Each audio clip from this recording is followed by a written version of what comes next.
Hello students. आज class +2 unit number 2 current electricity के first lecture में हमारा टॉपिक है electric current and current density. तो जैसा कि हम सब जानते हैं कि जो इलेक्ट्रिक करंट है उसको हम डिफाइन करते हैं time rate of flow of charge through any cross section of conductor. कि कोई भी जो कंडक्टर है उस कंडक्टर के किसी भी क्रॉस सेक्शन से rate of flow of charge को अगर हम मेजर करें तो वो इलेक्ट्रिक करंट को रिप्रेजेंट करेगा। तो जैसा कि आप स्क्रीन पे देख रहे हो कि इलेक्ट्रिक करंट क्योंकि rate of flow of charge है तो dq/dt है, इक्वेशन नंबर 1। और आपको ये याद रखना पड़ेगा कि एक्चुअली कोई भी फिजिकल क्वांटिटी जो रेट ऑफ चेंज ऑफ से डिफाइन होती है ना, वो instantaneous value of that quantity होती है। तो क्योंकि जो करंट है वो rate of flow of charge है through any cross section of conductor, तो जो ये करंट है dq/dt that is instantaneous value of current और इंस्टेंटेनियस करंट। अब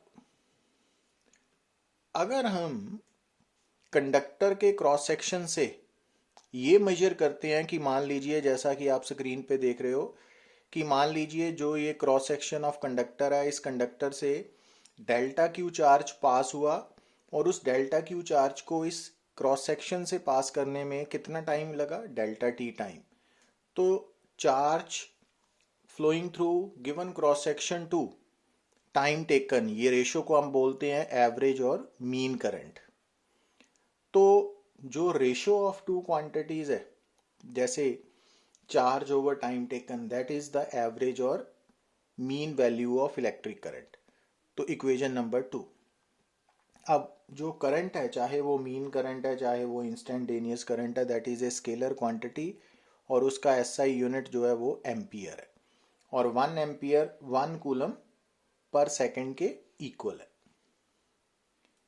अब अगर आपको इंस्टेंटेनियस करंट नोन है तो आप एवरेज करंट निकाल सकते हो with in given time interval. पर अगर आपको एवरेज करंट नोन है तो वहां से ये कैलकुलेट करना मुश्किल है कि इंस्टेंटेनियस करंट कितना होगा। तो अगर यहाँ हमने मान लिया है कि suppose instantaneous current I be flowing through any cross section of the conductor और इंस्टेंटेनियस करंट के पास करने से क्या हुआ कि क्रॉस सेक्शन के through D Q charge within time D T पास हुआ। तो अब क्योंकि इंस्टेंटेनियस करंट की डेफिनेशन है dq/dt, तो अगर इंस्टेंटेनियस करंट आई है तो इट मीन्स इंस्टेंटेनियस करंट के पास होने से उस क्रॉस सेक्शन से कितना चार्ज पास होगा, dq=i/dt।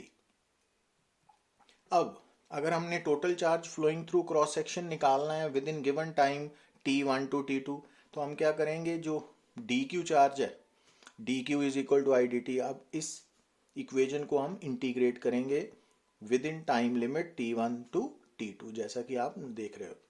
तो ये आ जाएगा t1 से लेके t2 तक कितना चार्ज फ्लो हुआ उस क्रॉस सेक्शन से, डेल्टा क्यू। अब टाइम टेकन है डेल्टा टी, कितना t2 माइनस t1। तो अब एवरेज करंट कितना आएगा आपके पास, जितना चार्ज फ्लो हुआ ओवर जितना टाइम टेकन है, तो उसकी रेशो। तो इस तरह से आप एवरेज करंट निकाल सकते हो अगर आपको instantaneous value of current known है। अब अगर हम करंट की बात करें तो करंट जो है ना, ये वो फिजिकल क्वांटिटी है जो magnitude as well as direction दोनों पोजेस करती है। और एक्चुअली किसी भी कंडक्टर में जो करंट की डायरेक्शन है वो बेसिकली क्या है, direction of flow of charge.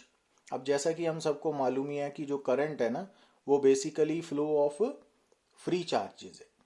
तो अब फ्री चार्जेस दो तरह के हो सकते हैं, एक पॉजिटिव नेचर का, दूसरा नेगेटिव नेचर का।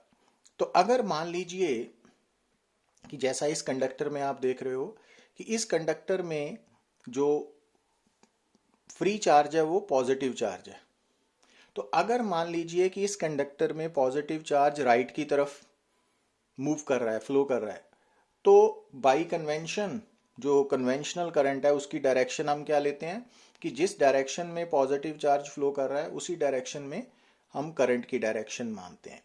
बट अगर मान लीजिए कि किसी कंडक्टर में जो करंट है उसके पैदा होने का कारण फ्लो ऑफ नेगेटिव चार्जेस है, तो इट मीन्स अगर नेगेटिव चार्जेस, जैसा कि आप इस डायग्राम में देख रहे हो कि अगर नेगेटिव चार्जेस लेफ्ट की तरफ फ्लो कर रहे हैं तो करंट की डायरेक्शन राइट की तरफ होगी।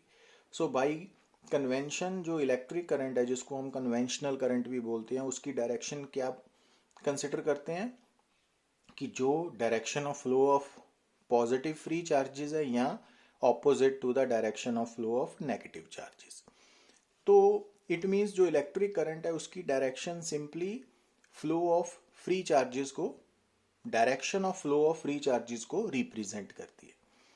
तो चाहे करंट की मैग्नीट्यूड भी है, डायरेक्शन भी है, बट क्योंकि जो करंट है ना उसकी जो एडिशंस है, जब हम दो या दो से ज़्यादा करंट्स को ऐड करते हैं तो वहाँ पर हम वेक्टर लॉज अप्लाई नहीं करते।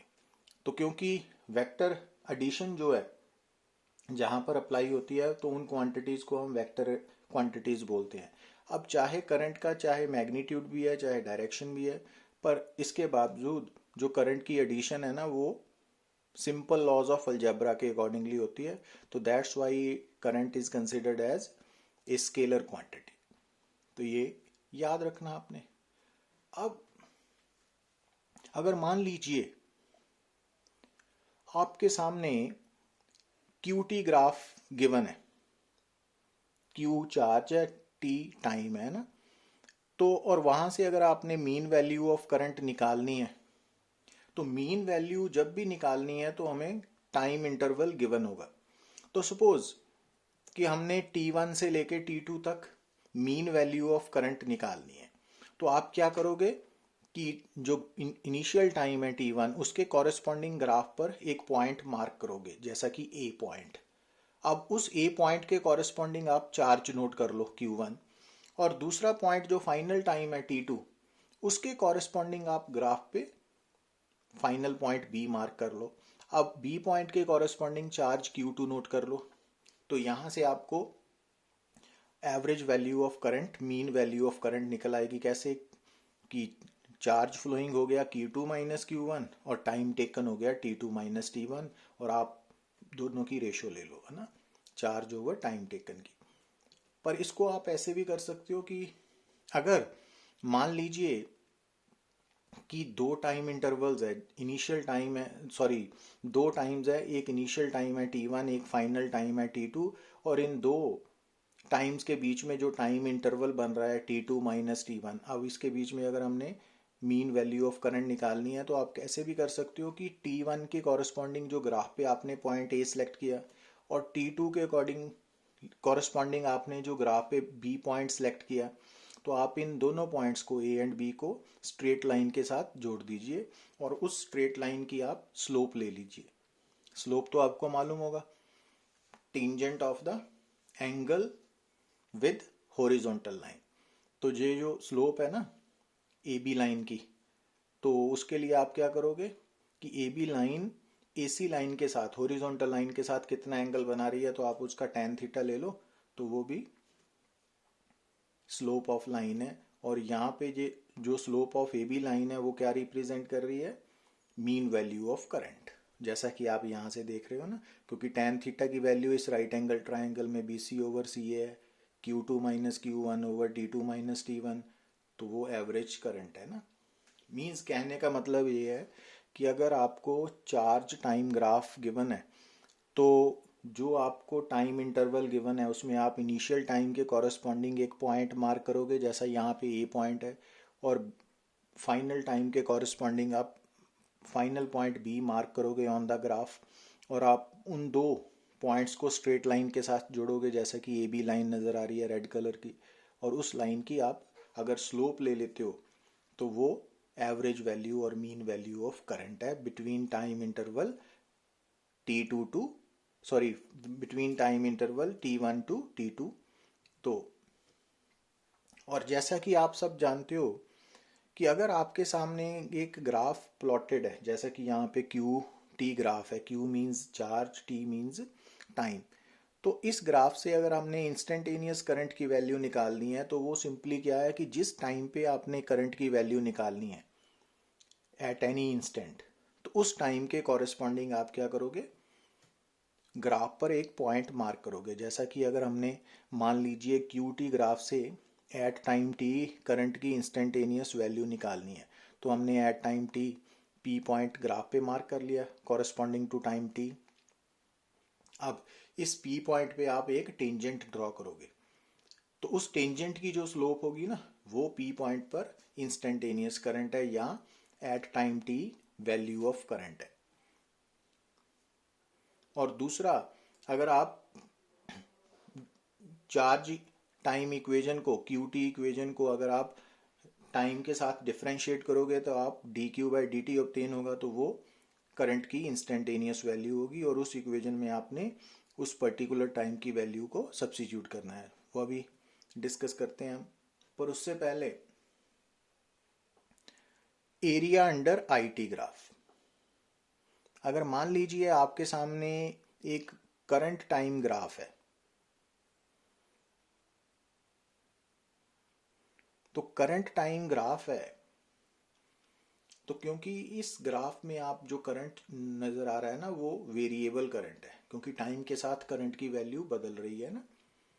तो अब हम क्या करते हैं कि इस ग्राफ के ऊपर infinitesimally close A and B point choose करते हैं। एक्चुअली ये दो पॉइंट्स जो आपको काफ़ी दूर नज़र आ रहे हैं वे बेसिकली बहुत नज़दीक हैं, एक दूसरे के काफ़ी नज़दीक पॉइंट्स हैं, और इन दो पॉइंट्स के बीच में जो करंट है वो अप्रॉक्सीमेटली सेम है, तो आई, जैसा कि रेड कलर की हॉरिजॉन्टल लाइन से आप नोट कर रहे हो।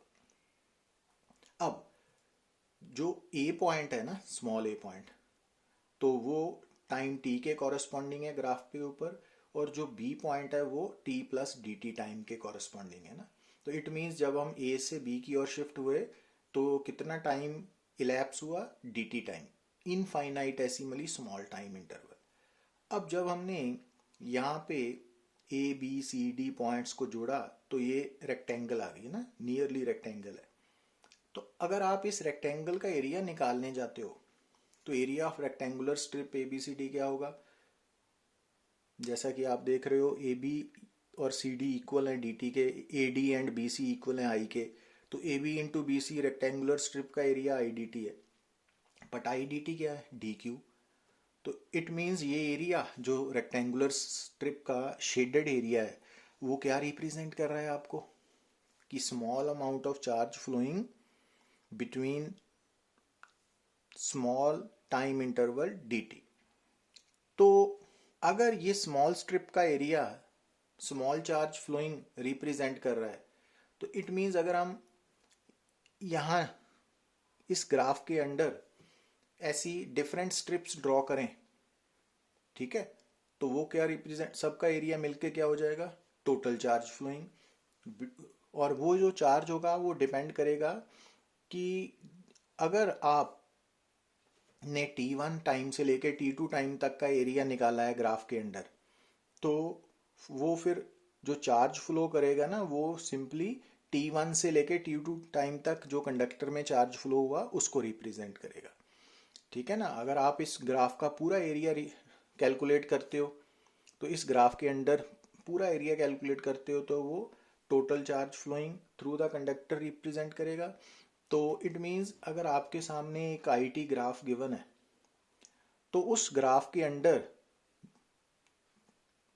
बिटवीन गिवन टाइम इंटरवल अगर एरिया निकालते हो तो वो एरिया उस टाइम इंटरवल के दौरान कितना चार्ज फ्लो हुआ उसको रिप्रेजेंट करेगा। तो ये बात आपने याद रखनी है। अच्छा, अब जैसा कि आप नोट कर रहे हो करंट कैरियर्स, तो अगर हम एक्चुअली करंट कैरियर्स किनको बोलते हैं कि ये एक्चुअली फ्री चार्जेस हैं जिनके फ्लो करने से इलेक्ट्रिक करंट एस्टेब्लिश होता है किसी भी कंडक्टर में, तो उनको करंट कैरियर्स बोलते हैं। अगर आपके सामने मेटेलिक कंडक्टर्स हैं, जिनको हम मेटेलिक कंडक्टर्स को ना टाइप 1 कंडक्टर्स भी बोलते हैं, तो मेटेलिक कंडक्टर्स में जितने भी मेटल्स हैं, सॉलिड मेटल्स हैं, उन सब में जो फ्री इलेक्ट्रॉन्स है वो बेसिकली करंट कैरियर्स हैं। मतलब मेटेलिक कंडक्टर्स में जो करंट सेटअप होता है वो due to the flow of free electrons होता है। पर अगर हम बात करें लिक्विड कंडक्टर्स की, जिनको आप इलेक्ट्रोलाइट्स भी बोलते हो, टाइप 2 कंडक्टर्स, तो उनमें जो करंट है, इलेक्ट्रिक करंट है, तो उसका कारण क्या है? पॉजिटिव एंड नेगेटिव आयंस दोनों का फ्लो होना। तो इट मीन्स जो लिक्विड कंडक्टर्स हैं, जिनको आप इलेक्ट्रोलाइट्स भी बोल सकते हो और टाइप 2 कंडक्टर्स भी, तो वहां पर करंट कैरियर्स कौन है? पॉजिटिव एंड नेगेटिव आयंस है। और जो गैसेस की बात करते हैं जब हम, तो एक्चुअली तो gases bad conductors of electricity हैं अंडर नॉर्मल कंडीशंस।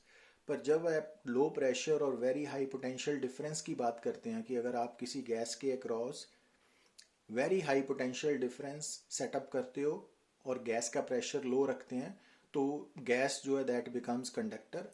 और जब गैस कंडक्टर बनती है तो उसमें positive ions and free electrons जो हैं वो करंट कैरियर्स होते हैं। और इसमें आप एक बात और ऐड कर सकते हो सेमीकंडक्टर्स की। तो सेमीकंडक्टर्स में, तो यहाँ पे आप ऐड कर सकते हो कि सेमीकंडक्टर्स में जो फ्री इलेक्ट्रॉन्स एंड होल्स, तो actually holes positively charge particles हैं, और होल्स पे चार्ज कितना होता है? प्लस ई, इलेक्ट्रॉन के इक्वल बट ऑपोजिट। तो ये याद रखना है कि सेमीकंडक्टर्स जो है ना, तो उनमें जो करंट कैरियर्स हैं वो फ्री इलेक्ट्रॉन्स एंड होल्स है। तो होल्स पॉजिटिवली चार्ज पार्टिकल्स है। अब अगर हम यहाँ पे बात करें टाइप्स ऑफ इलेक्ट्रिक करंट की, तो टाइप्स ऑफ इलेक्ट्रिक करंट की बात में करंट को हमने दो कैटेगरीज में डिवाइड करते हैं, कि एक स्टेडी करंट है, एक वेरिएबल करंट है। तो स्टेडी करंट किसको बोलते हैं? कि जिस करंट का magnitude as well as direction, कि अगर किसी करंट का ना तो मैग्नीट्यूड और ना ही डायरेक्शन चेंज करे, सेम रहे, शुरू से लेके अंत तक अगर वो सेम रहते हैं, तो क्या बोलते हैं हम? कि ये स्टेडी करंट है ना। और normally current supplied by cell और बैटरी को हम स्टेडी करंट कंसिडर करते हैं ना। तो ये याद रखना है आपने कि स्टेडी करंट, और इसको हम कई बार डीसी भी बोलते हैं, DC current, direct current, but more appropriate name है स्टेडी करंट।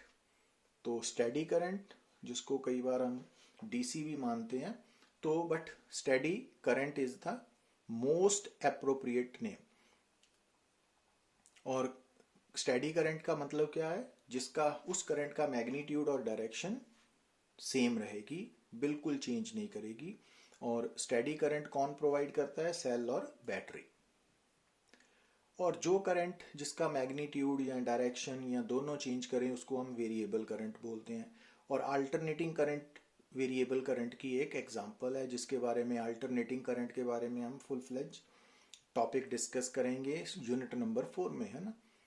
तो अगर आपके सामने ग्राफ की बात करें, तो आप नोट कर रहे हो कि ये जो ग्रीन कलर की हॉरिजॉन्टल लाइन है, ये शो कर रही है कि टाइम के with the passage of time जो करंट का मैग्नीट्यूड है प्लस डायरेक्शन सेम रह रही है। अब ये यहाँ पे देखिए आप, ये जो ब्लू कलर की ग्राफ है, तो इसमें आप देख रहे हो कि डायरेक्शन ऑफ करंट सेम है बट मैग्नीट्यूड वेरी हो रहा है ना, चेंज हो रहा है, वेरिएबल करंट। अब यहाँ पे आप ग्रीन कलर का ग्राफ देखिए, साइन कर्व, तो ये अल्टरनेटिंग करंट है ना, यहाँ पे दोनों magnitude as well as direction change हो रहे हैं। बट आपने अभी यही याद रखना है, क्योंकि जो सेकंड यूनिट है उसमें हम जिस करंट के बारे में बात करते हैं ना, वो स्टेडी करंट है। अब हम बात करेंगे करंट डेंसिटी के बारे में। तो एक्चुअली जैसा कि हमने डिस्कस किया कि जो इलेक्ट्रिक करंट है ना, उसका मैग्नीट्यूड भी है, डायरेक्शन भी है, बट वो स्केलर क्वांटिटी है। और इलेक्ट्रिक करंट को हम डिफाइन करते हैं rate of flow of charge through any cross section of the conductor. तो जो क्रॉस सेक्शन है उसके साथ करंट को जोड़ते हैं कंडक्टर के। बट जो करंट डेंसिटी है ना, एक तो आप इसका सिंबल देख रहे हो जे वेक्टर, तो यहीं से आपको क्लियर हो जाना चाहिए कि ये स्केलर क्वांटिटी नहीं है, ये वेक्टर क्वांटिटी है ना, वेक्टर है। तो इलेक्ट्रिक करंट स्केलर है but current density vector quantity है। और दूसरा कि जैसे इलेक्ट्रिक करंट का कंसर्न क्रॉस सेक्शन के साथ था, तो वहीं करंट डेंसिटी का कंसर्न कंडक्टर के अंदर गिवन पॉइंट के साथ है। तो कंडक्टर के अंदर डिफरेंट पॉइंट्स पे हम करंट डेंसिटी कैलकुलेट कर सकते हैं। ठीक है, तो current density is related with a point in a conductor, जबकि इलेक्ट्रिक करंट का कंसर्न किसके साथ है, cross section of the conductor. अब cross section collection of points है ना, तो बड़ी बात है, मैक्रोस्कोपिक क्वांटिटी। तो जो करंट डेंसिटी है that is related with a point, point एक माइक्रोस्कोपिक क्वांटिटी है, तो that's why current density microscopic quantity है, जबकि इलेक्ट्रिक करंट मैक्रोस्कोपिक क्वांटिटी है। तो ये याद रखना आपने। अब मान लीजिए कि कंडक्टर के अंदर at any point P current density J vector है, ग्रीन कलर का एरो, और उस पी पॉइंट के अराउंड हमने very small infinitesimally small area vector draw किया, जिसका एरिया वेक्टर है डी एस वेक्टर। तो अगर आप जे वेक्टर और डी एस वेक्टर का डॉट प्रोडक्ट लेते हो, तो दोनों का dot product J dot D S ये क्या रिप्रेजेंट करेगा कि इस small area of cross section से कितना करंट पास हो रहा है ना। ठीक है, तो एक्चुअली करंट क्या है, dot product of current density and area vector. और अगर आपने total current through full cross section निकालना है तो आप क्या करोगे, इंटीग्रेशन करोगे। अब ये जो डबल साइन ऑफ इंटीग्रेशन है ये हम सरफेस इंटीग्रेशन के लिए है ना यूज करते हैं। तो अब अगर थोड़ी देर के लिए ये मान लें कि अगर J vector and D S vector दोनों सेम डायरेक्शन में, तो फिर अगर दोनों सेम डायरेक्शन में है तो जे डी एस कॉस जीरो हो जाएगा ना। ठीक है, और अगर हम जे जो है करंट डेंसिटी, अगर ये मान लें कि इस कंडक्टर के अंदर हर पॉइंट पे करंट डेंसिटी सेम है, कांस्टेंट है, यूनिफॉर्म है, जे कांस्टेंट है, तो एक तो अगर करंट डेंसिटी और क्रॉस सेक्शन सेम डायरेक्शन में है तो कॉस जीरो हो गया ना 1, और जे कांस्टेंट है, ये भी इंटीग्रेशन से बाहर आ गया, तो डी एस की इंटीग्रेशन का मतलब total area of cross section, तो आई ओवर ए। तो ऐसे लिख सकते हैं, बट ये स्पेशल केस है ना, J is equal to I over A. तो इसमें क्या होगा कि जो क्रॉस सेक्शन है जिसके थ्रू हम करंट कैलकुलेट कर रहे हैं, तो उस क्रॉस सेक्शन का एरिया वेक्टर और उस क्रॉस सेक्शन से जो पास होने वाला करंट है दोनों सेम डायरेक्शन में होने चाहिए ना, मीन्स तब J is equal to I over A होगा। तो +2 लेवल तक तो हम यही डेफिनेशन अप्लाई करते हैं। तो इसको हम ऐसे लिखते हैं कि current density is defined as current per unit area provided current is flowing to normal to the given cross section. तो शर्त ये है कि करंट, जब हम कहते हैं ना current density at a point is defined as current per unit area, तो इसमें कंडीशन क्या है कि शर्त ये है कि करंट जो है ना वो उस गिवन क्रॉस सेक्शन के परपेंडिकुलर फ्लो करना चाहिए। और करंट डेंसिटी एक वेक्टर क्वांटिटी है, और यहाँ से आप देख रहे हो क्योंकि करंट डेंसिटी आई ओवर ए है, तो इसका एसआई यूनिट क्या हो गया, एम्पियर पर स्क्वायर मीटर। ठीक है, तो इसमें ज़्यादा डिटेल में जाने की बात नहीं है अभी। तो करंट डेंसिटी आपको मालूम होना चाहिए कि इसका कंसर्न कंडक्टर के अंदर एक पॉइंट के साथ है, जबकि इलेक्ट्रिक करंट का कंसर्न उस कंडक्टर के अंदर क्रॉस सेक्शन के साथ है। तो और एक्चुअली करंट डेंसिटी और एरिया वेक्टर के डॉट प्रोडक्ट से पैदा हुई टर्म है।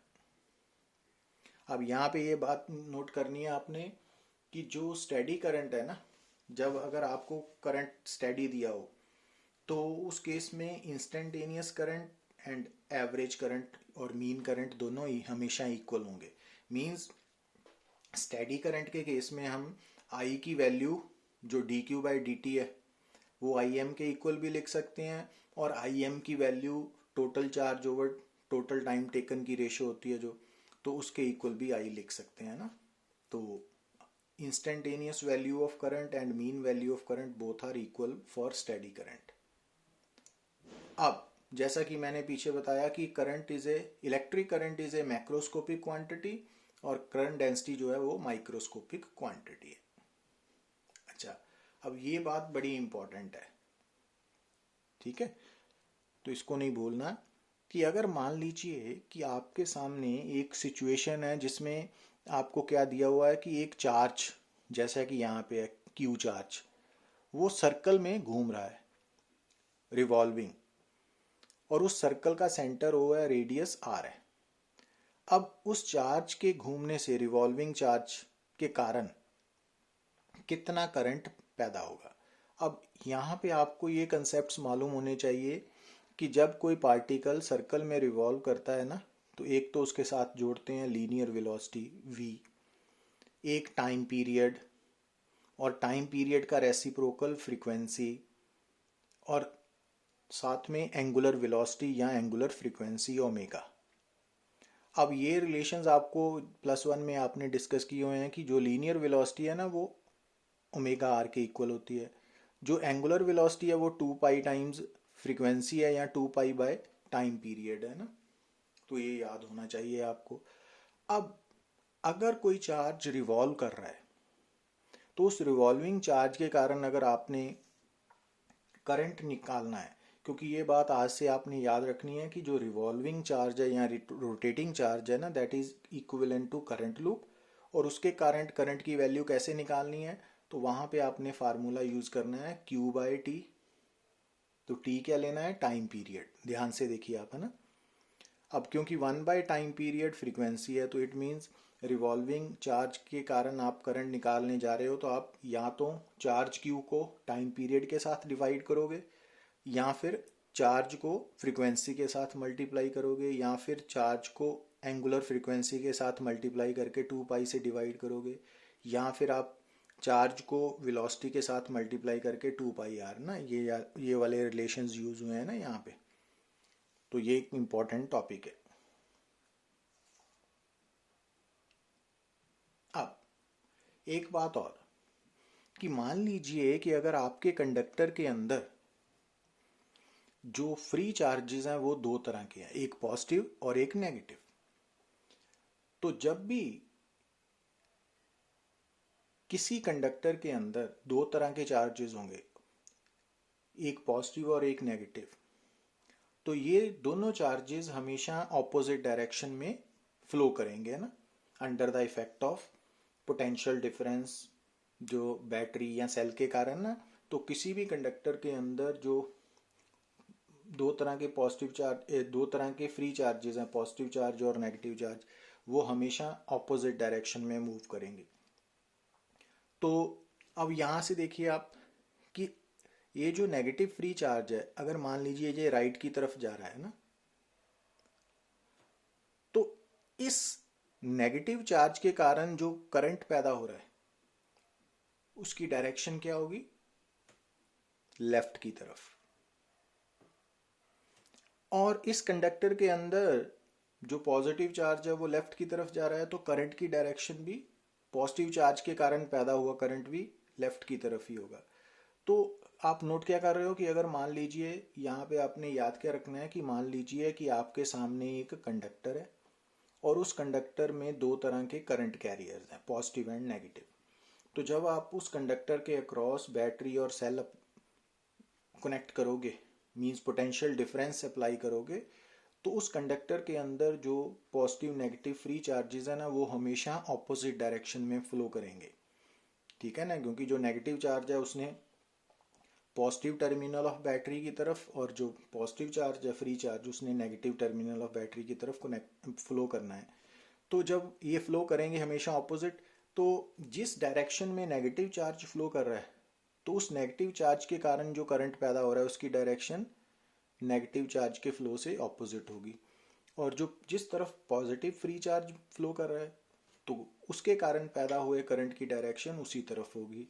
तो चाहे दोनों चार्जेस ऑपोजिट डायरेक्शन में फ्लो कर रहे हैं बट उनके करंट्स की डायरेक्शन सेम होने के कारण total current in the conductor क्या होगा, तो एडिशन होगी, है ना। तो ये भी इंपॉर्टेंट कंसेप्ट है। अब ये बात हम ऑलरेडी डिस्कस कर चुके हैं ना। अब यहाँ पे देखिए, अगर तो यहाँ पे नोट करना है कि कोई भी जो करंट कैरिंग कंडक्टर है ना, कोई भी करंट कैरिंग कंडक्टर है, कोई भी मेटेलिक वायर है जिसके थ्रू करंट पास हो रहा है, वो हमेशा इलेक्ट्रिकली न्यूट्रल होगी। ठीक है, तो करंट कैरिंग वायर के ऊपर नेट चार्ज हमेशा जीरो होगा। और दूसरा, अगर मान लीजिए कि हमारे पास एक चार्ड बीम है, तो चार्ड बीम किसकी बनी हुई है, charges moving in particular direction. जैसा कि यहाँ देख रहे हो ना कि ये वाली जो चार्ड बीम है वो इलेक्ट्रॉन्स की बनी हुई है, वो सारे इलेक्ट्रॉन्स एक डायरेक्शन में राइट की तरफ शिफ्ट हो रहे हैं, तो इसको हम इलेक्ट्रॉन बीम बोलेंगे। तो इलेक्ट्रॉन बीम में जिस डायरेक्शन में इलेक्ट्रॉन्स मूव कर रहे हैं तो इलेक्ट्रिक करंट की डायरेक्शन उससे ऑपोजिट होगी। और ये प्रोटॉन बीम है, तो अगर प्रोटॉन बीम प्रोटॉन से बनी होगी ना, मूविंग प्रोटॉन से, तो प्रोटॉन्स जिस डायरेक्शन में मूव करेंगे तो करंट की डायरेक्शन भी सेम डायरेक्शन होगी ना।